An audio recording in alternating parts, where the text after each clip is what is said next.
Hello, Plungophiles, and welcome to another author interview plunge. Today we enter into a new territory while probing into something that makes good fiction, relationships. Fiction authors recognize that drama, tension, intrigue, humor, all the possibilities for human interactions come out of relationships, one-on-one, one-on-many, and that the best fiction comes from relationships in conflict. Today, we're talking with Tori Autumn about toxic relationships in real life and what to do about them. Tori is a DC lifestyle blogger and author on a lifelong mission to empower women so they can achieve their goals. Her debut book is entitled Sour Grapes into Wine: How to Leave a Toxic Relationship to Create a Productive Lifestyle. When she's not writing or working in television production, Tori enjoys kickboxing and trying out new restaurants. We hope not at the same time. Here are some excerpts from Tori's Sour Grapes into Wine: How to Leave a Toxic Relationship to Create a Productive Lifestyle. On getting serious way too fast. Be wary if your partner is pushing you to do things at breakneck speed, like moving in together or getting engaged before you are ready. Healthy relationships develop naturally. You both need time to get to know each other properly before taking the next step. On becoming emotionally codependent.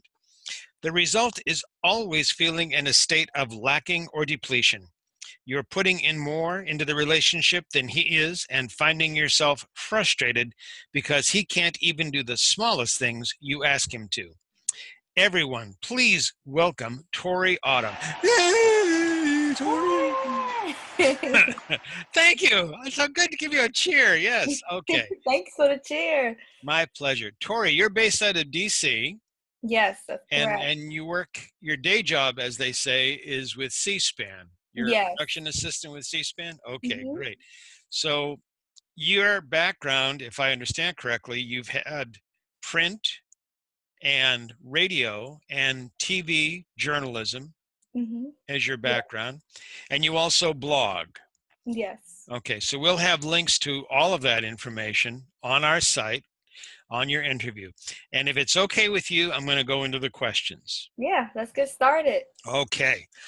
I know you have a personal mascot who's also your spirit animal. What have you learned from her? Yeah, I have a Jack Russell Terrier dog, 5 years old, named Sugar. And we named her Sugar because she's so hyper, she's full of energy. And I mean, she since she was a puppy, she just came out so energetic, and we're happy to have her.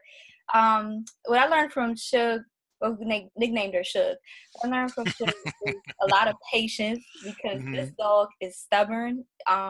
Sometimes she has to go outside and she just won't. And I realized, instead of me getting angry and trying to get her to do what I want, let me, come up with win-win solutions. Like, okay, if you go outside, do what you have to do, then we can come back in the house and play. And so she gets that message, and that took a long time, but I didn't give up on her.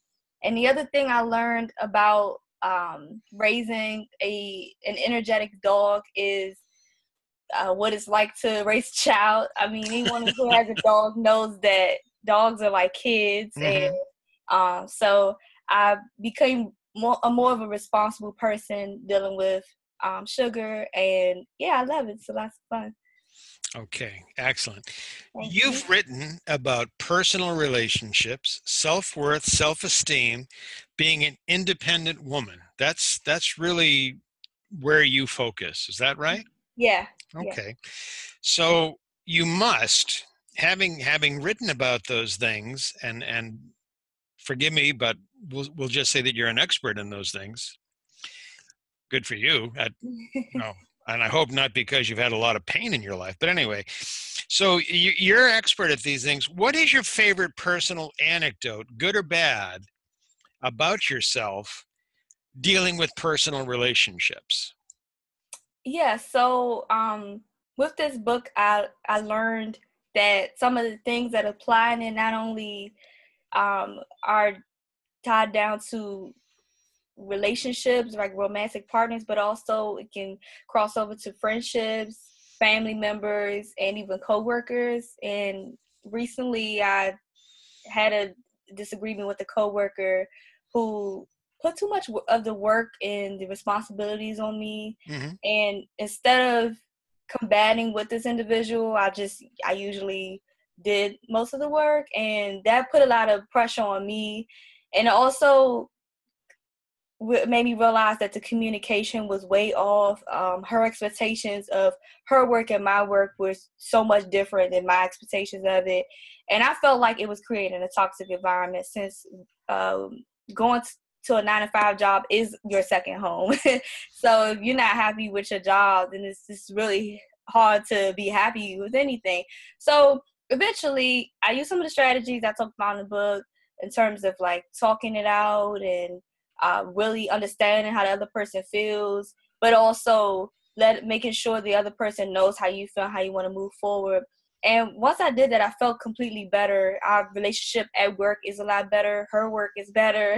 I'm not doing a lot of the tasks that I was assigned to. And yeah, so I feel like communication and consistency is a big deal, and that's my personal belief on how you can deal with any type of relationship. I think you just hit on something that's very significant, and something that people my age, I've got, for our listeners in the audience, I got a few years on Tori, but I think something that you said is very profound, is that what you talk about, what you've written about, is true in all relationships. Mm-hmm. It's not just the romantic partner, it's also the work partner. It's also people you run into in the grocery store who knows what's going on in their day, and you being able to maintain your day, so to speak, Mm-hmm. is something that you talk about, something that you've written about. So it's not just forgive me for saying it this way, it's not just how to be a better lover, it's about how to be a better person. Yeah. Yeah, and I think that's really special. I think that's great. Thank you. My pleasure. So here we okay, now that we've said that, what did you want to be when you grew up? Well, in elementary school, I wanted to be a teacher, and that drastically changed once I realized I didn't want to teach kids. So that's kind of a conflict of interest. Yeah, a little bit, yeah. Yeah. When did you realize you wanted to be a writer? I would say senior year high school. I became an editor for the newspaper club in high school, and I realized I loved writing. I was addicted to learning about news and things around the campus, and also just challenging myself grammatically and writing and changing it. I also like to see my growth from during the time that I started writing to months go by and see how my writing style was. So in college, I took up journalism, but I focused more on like the TV, radio aspect of it. Okay. It's interesting. You said you realized you want to be a teacher of little kids, but you also do public speaking about what you've written about. So that's kind of teaching. Yeah. And yeah, in its own way. yeah, Especially and on this subject. Yeah. yeah, and you do seminars, right? I haven't done any seminars yet, but I've done one at Penn State, Yeah, discussion on unhealthy relationships and a book right. signing. Yeah. Well, yeah. So maybe your dream of being a teacher just comes about in a different way. Yeah. I could see myself facilitating conferences about this topic. Right. So yeah, I guess it's coming back in full circle as a teacher. Yeah, yeah. And you'll be on talk shows and everything else soon enough, and let them know Okay. you've talked to me first so I can get some credit. Yes, of course. Okay. What is your first childhood memory? Yes, I remember it, getting on my dog's back. I have Not Shugs. not Sugar. I had another dog named Fluffy. She was a poodle and terrier mixed, and I was so obsessed with Fluffy. We were best friends. My mom adopted her a year before I was born, and I had her up until I was 18 years old. But yeah, I followed Fluffy around all the time, and I quickly fell once she realized what I was trying to do. So yeah. What is your most embarrassing childhood memory, or was that it? Um, publicly, yeah, I wore a birthday crown to my third. I think I was in third grade. I wore a birthday crown, and I didn't really pay attention to the message on the crown. I just wanted to wear a crown to school, and everyone thought it was my birthday. Uh-huh. And I really didn't realize until maybe 6 months later when it actually was my birthday, and everyone's like, "Yeah, right. You just had a birthday a couple of months ago. Like, who are you fooling?" And it really hurt my feelings. But now I'm Oh, think about it, and I'm like, "Oh, that's actually pretty embarrassing that I really thought I would get all this recognition during my birthday when actually everyone thought it was my birthday a couple months before." So wonderful to be a child. yes. You currently work as a production assistant for C-SPAN Hmm. in DC. Yeah. Was that your first job, or is that your most recent job? Outside of college, yes, that's my first job, and I interned there my senior year of college. So I was editing videos, writing scripts with C-SPAN, and I realized that's what I want to do professionally. So I applied after school and got it.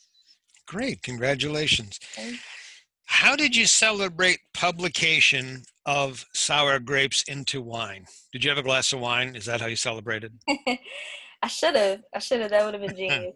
I actually took, once I published it, I took a couple of months to focus on my IT courses that I'm taking. So I just recently started going out with friends, celebrating or going to networking events, um, getting a book signing, and speaking engagement at Penn State was a big accomplishment, and also I made a big deal out of that. I was very excited for it. Oh, So yeah. yeah, just recently I started doing things related to my book. Good for you. Thank Um, so our audience can see that you're an attractive young woman, and you. good thing they can't see me doing that. Um, so so your background, you just told us your educational experience was in radio and TV journalism. Mhm. Congratulations on that. So you didn't actually study um, like psychology of toxic relationships or whatever. And that leads me to wonder, did you have, and I really don't want to pry, but did you have a lot of tough relationships? Yeah, I did. Oh, During college, I hmm. got into two really unhealthy ones. I feel like they were so easy to get into because I wasn't as confident and as sure of myself as I am today. And I also felt like it was addictive to keep repeating a cycle of breaking up, getting back together, complaining about it, and being happy. There were too many extremities of being happy and sad. And ultimately, not only was I able to get out of those unhealthy relationships, I was able to learn from them and talk to other people. And once I wrote the book and started talking to other people, I realized there are so many people out there who have gone through the same things I have and really could use someone else to talk to about it. So that writing this book actually made me feel good to help other people. Good, excellent.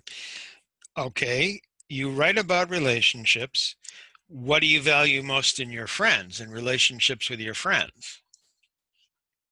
I think I value um, honesty and just honesty, especially in a sense of being honest about feelings. My friends and I can talk for hours of just our day, things that we learn about ourselves, things that bother us, things that make us smile. And it's therapeutic in a way. I really like when I can just be a real genuine person with my friends, because once I say something out loud to them about my life, it's like I'm saying it to myself. So Hmm. I like that. Yep, I like that they're able to have their relationship with me. excellent. Congratulations on having friends you can have those kinds of relationships with. Yay. What makes you laugh out loud? uh, People falling or From you kicking them when you kickbox? Is that? No, just people just being a klutz like I am. Like today, I spilled a strawberry smoothie all over myself, and I Oh. just wasn't even surprised. I said, you know what? This is me. Like, let me just own this. So, yeah. Okay, all right. So if should we ever get together and celebrating your book or the next book publication, I should stay away from you if you have a drink in your hand. Yes, Okay. definitely. All righty. Good. Yes. Everyone in Or the audience. cords on the floor, I might trip over. Yes. Okay. Everyone remember.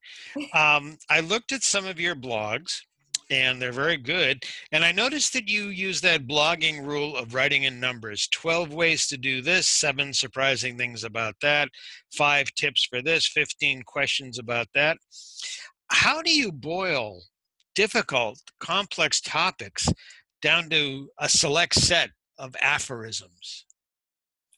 Yeah, so my writing style is basically trying to get all the information out of my brain onto paper. So I usually just brainstorm everything that I can. And once I get all of the words out, I'm not interested in word count, but I like to see the biggest topics that I can elaborate on a little more. And sometimes I'm not able to put in a number. Sometimes it's essay style, or sometimes it's just one big point that I can draw 4 or 5 conclusions from. But in terms of writing in number style, I get the big points out, and if I have 3 or 5 main points, then I talk on that more. And then conversely, if I have some things on paper that I can't really elaborate on, I take it out, or I see if I can fit it into another subtopic. Mm-hmm. Good. Good idea. Good advice to people blogging. So you've got Sour Grapes into Wine. That's been published. And I understand you have more books on the horizon, things covering productivity, self-help, life advice. Basically, my note is what you're going to be doing is Tori's Guide to Life, which I think is a great subtitle. I like that title. Thank you. Very good. Make sure you give me credit. Yep. What can you tell us about all these other books that you're going to be producing? And when can we expect them? Yeah, I'm currently working on one that's geared toward healthy relationships with friends. I think right next to romantic relationships, friendships is also a hot topic. If you lose a friend, that's its own grieving process in many ways, because sometimes they become your family members in a Yes. way. So I really want to talk about that. Actually, when I did the book signing, one young woman came up to me and talked about how she recently ended a friendship and how the friendship was very toxic for her. The friend was very needy and used a lot of her energy, and she didn't feel reciprocated back in terms of giving her time or attention. And I think that it's important to talk about that, and also feel like when people have children or siblings, and if their siblings or children get in the wrong crowd, that can make a big impact, because the friends start teaching these siblings or these children. So I really I hope to have that published by the end of the summer. Okay, excellent. Now, I know from our previous conversation that you have someone special in your life. Congratulations. Did you have that person sit down and read Sour Grapes into Wine before you started seeing them, so that you could say, look, this is how it's going to be. You do any of this stuff, you're out of here. Yeah, so I started writing a book after we were together, and I think it's because I had like the mental strength and I was at a good place in my life to be confident enough to talk about these issues. And so I let my boyfriend in on all of the things that I will write about in the book. So he was in on the whole process. He was proud of me for writing the book and gearing it toward women who have been in these relationships. So yeah, he was in on everything. Great, good. What do you want readers to remember about Sour Grapes into Wine? What's the one takeaway that if they can keep that one thing, you're happy? I want readers to take away that a relationship, any relationship, doesn't make you. it's just a learning experience. Some people are in your life forever, and then some are just there for a season. And I also want people to get their own life in the Mm-hmm. sense of find out ways that you can become productive and create positivity in your life so that there isn't any room for negative people or just negative energy to get in your life.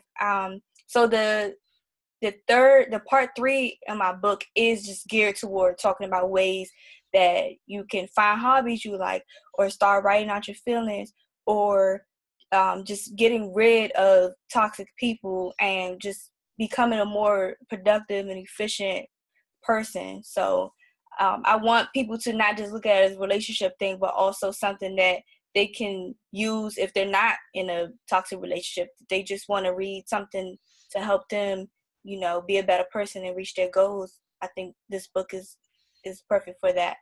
Great. That's excellent. Again, that's profound. Okay. Now, Tori, personally, what do you like best about yourself and what do you like least about yourself? So I like that I'm resilient. I think that I've gone through quite a few things in life, losing brothers and just other traumatic experiences, especially with relationships. Mm-hmm. But I think that I I know that even though I'm feeling sadness, I'm feeling anxiety, or just anything, I will pull myself out of this. And I think with that mindset, that has helped me get into a lot of great places in my life, get into a lot of good opportunities, and the strength to actually write and do a lot of things with different blogs, and even get through my IT class. Sometimes this stuff is like watching paint on a wall dry. So I know that I can get through it. Okay, excellent. That was great. Tori, we're coming up to the last question. I want to thank you for your time. This has been a great interview. It's been a lot of fun. I hope you've enjoyed it. Yes, thank you, Joe. So here's the last question. What question do you wish that someone would ask about you or your book, but nobody has? So I noticed that people come when I tell them I've written a book and it's published. They tell me that they want to publish a book, but no one asking me questions about the publishing process, such as how did I come up with the cover design, or how did I find an editor, how did I find a book formatter. I'm always dumbfounded to no one asking, but I've met quite a few people who want to write a book and publish it. I'm always open to questions like that. So Okay, well, that's wonderful. So, if I may, one last question, Tori. How did you find an editor and come up with a book cover and go through all that publication stuff? How did that happen? yeah, I used a lot of resources on Upwork.com. I found a really great editor. What was that? And What was that website you mentioned? Upwork, Upwork. UPWORK. I've never heard that one before. Yeah, they have a lot of freelance editors, and you get to see the work that they've worked on. You set your price and you Okay. talk it over. So it was cool. And I found a cover designer online. I think it was through um, Fiverr.com. And I also found an excellent book formatter who worked with me through all the changes. I think that was the most stressful part, because that was the final part of the whole publishing process. So I was just anxious to get it published, and I kept finding little mistakes in the book. So I had to get it reformatted, the Kindle version and the print, but it all worked out. And all that processing took about, I would say, 6 to 8 weeks. So yeah. About 2 months, front to back. Yeah. Mm-hmm. That's actually pretty quick. Congratulations on all that work and getting it done. Thank you. Tori, that's it. That's all the questions I have. Oh man, this is good fun. Thank you so much for taking time to chat with me this evening. I truly appreciate it.